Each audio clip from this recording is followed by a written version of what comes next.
Hey guys, what's going on? James here, and in this video we are going to be previewing the Tampa Bay Buccaneers Week 9 matchup versus the Seattle Seahawks. So guys, without further ado, let's talk about it.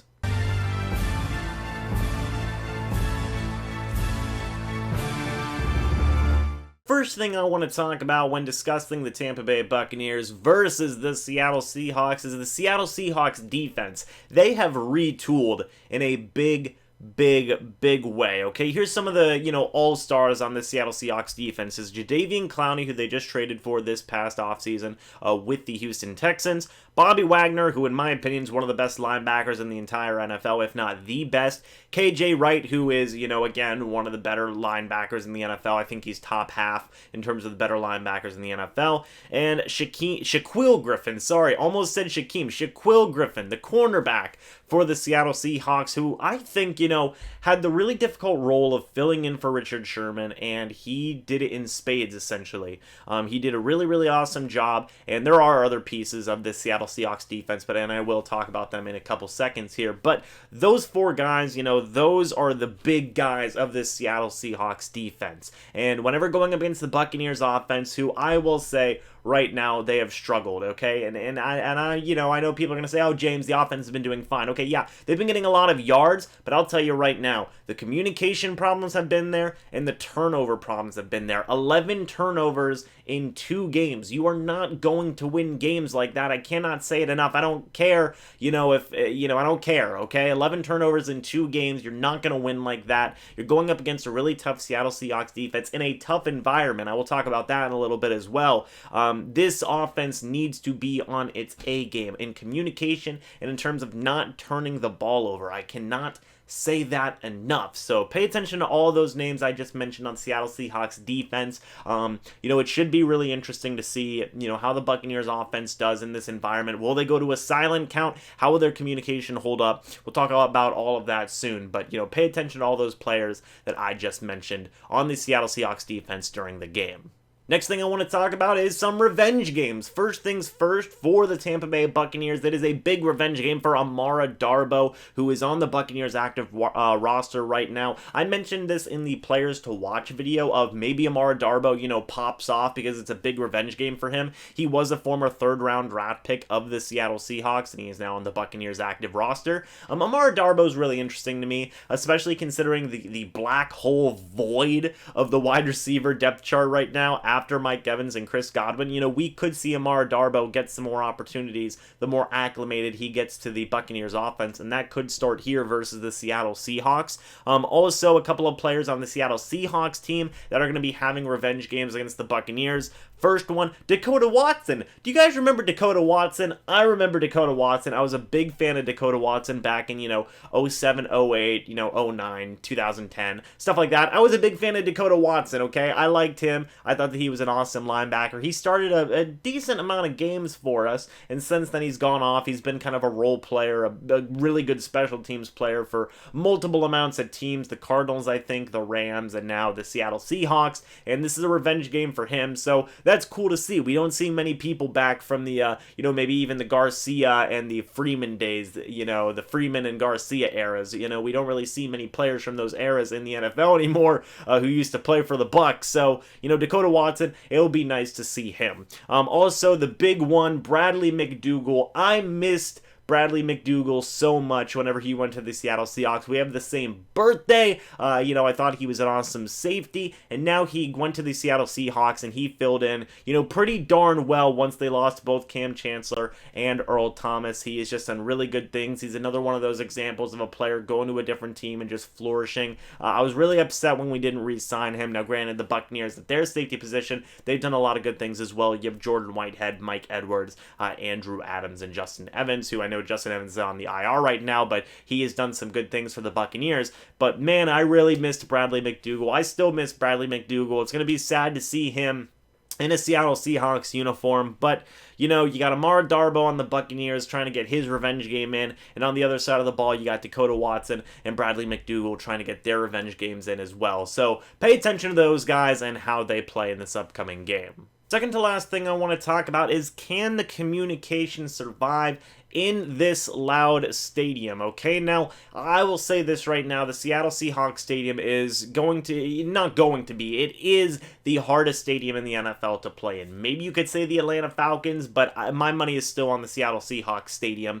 There's going to be a lot of tests done to the Buccaneers communications, both on the offensive and defensive side of the ball. Communication problems, that we have seen from the Buccaneers this year, both on the offensive and defensive side of the ball. Okay, you see cornerbacks, trying to communicate with each other and not getting stuff done. On the offensive side of the ball, they have problems with communicating and when players need to run certain ways and whatnot. The big memeable play of Brashad Perriman and Dare Ogunbowale smashing into each other, that was a communication problem. And then also, Ryan Jensen snapping the ball too early, hitting Jameis Winston in the face mask. That's also a communication problem because Jameis Winston didn't see the ball. He had his head turned like this. As soon as he turned it, whacked him in the face mask. It was a fumble. It was recovered by Tennessee. So not only, were there communication problems both on the offensive and defensive side of the balls versus just Tennessee, but, it's been small communication problems that we have seen all year. So I think that might be magnified versus the Seattle Seahawks. So their communication games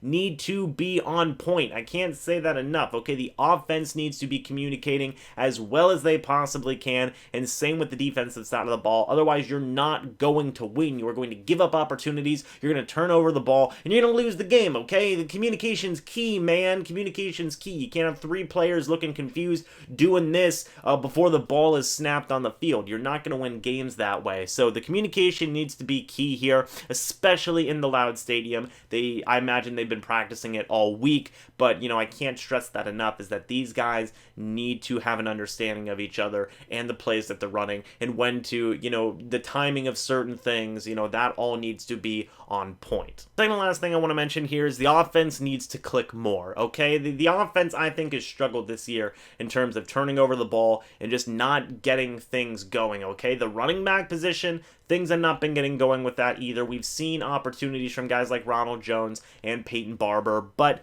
it just hasn't really been clicking in terms of the running game. After that, the wide receiver 3 position and just the wide receiver position after Mike Evans and Chris Godwin in general has been a black hole. I've said this, in the Players to Watch video. I've said this earlier on in this video, but it goes again with saying the Buccaneers need more from their backup pass catchers. They need more, okay? Same with the tight end group. I'll throw them in there as well. You need more from your other pass catchers besides Mike Evans and Chris Godwin, okay? And don't get me wrong, throwing to Mike Evans and throwing to Chris Godwin, it works, but you need more diversity. Otherwise, you run the risk of becoming one-dimensional in your pass game. And then after, defenses just decide, well, let's see what happens whenever we double cover Mike Evans and Chris Godwin, or some scenario like that, then, then everything goes to hell, essentially. So we need to see more from the running back group. We need to see more from the wide receiver depth chart. We need to see more from the tight end group, and just the offensive, game plan as a whole, okay? And part of that's coaching, part of that is on Byron Leftwich, and part of that is on the players themselves. A lot of people have been criticizing the Buccaneers backup wide receivers, Brashad Perriman especially. A lot of people are surprised that he is still on the team, but they've been, criticizing the backup wide receivers for just, not running the right routes, and just not having a chemistry with Jameis Winston. So something needs to click here, something needs to change, because, we're really getting close to a do or die situation with the Buccaneers for this season. That's the last thing I want to talk about here, guys. This game is do or die, okay? Not just for the Tampa Bay Buccaneers season, but just pretty much for the players' morale as a whole. We saw a lot of players get frustrated last week after the Tennessee Titans game, coaches included as well. And they were really, really upset. They said, we hate losing, we hate this, come on, we just lost the game, this is insanely frustrating. They were frustrated with everybody, okay? They were frustrated with the media, they were frustrated with each other. It was a bad look, and I've seen some people, on Twitter say, well, I think that this will turn something around with the team. Yes, it could very well do that. I'm not saying that it won't ignite a spark in the team and make them win, but it could also have an opposite effect. If the Buccaneers lose this game versus the Seattle Seahawks, not only could their season, pretty much be done in with a 2-6 record, but you could really see players start to just not care anymore. I think even with Brashad Perriman last week, we might have seen a little bit of that, not confirmed or anything. I'm not going to say that, but, you never know. So, I think if you lose to the Seattle Seahawks, all that frustration will just boil over. It'll just, it'll go from frustration to just, okay, whatever, we don't care anymore, we're losing anyway.